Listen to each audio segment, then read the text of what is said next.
What's good, everyone? Britt here. I have been playing God of War Ragnarok on PS5, and I'm going to give you a spoiler-free preview of what I've seen so far. Code provided by Sony PlayStation. I'm about 9 hours into this game, and the narrative focus so far has mainly been about exploring and defining the current state of Kratos and Atreus' relationship.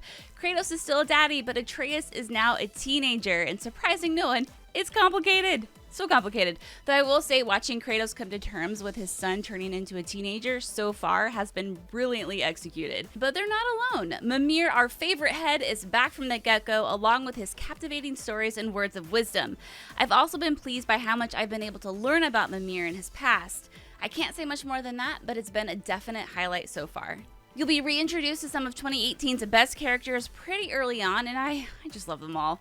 Most of the time, Kratos is a man of few words and emotions, and the supporting characters once again bring so much personality to this game. And watching all of those personalities clash is so damn entertaining. But this is God of War, and while I can't tell you about too many specifics, there are some pretty incredible boss fights and mini-boss fights within the first few hours.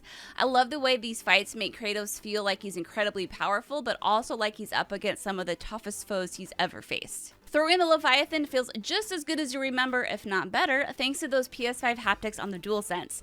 And flailing those blades around, man, and those R3 finishers after stunning an enemy are so sweet. Your light heavy runic attacks are back as well, and knocking heads with Spartan Rage never fails to make me feel like a literal badass. You can command Atreus to shoot his bow anytime with a square button, and utilizing him is a must if you want to successfully walk away from a fight.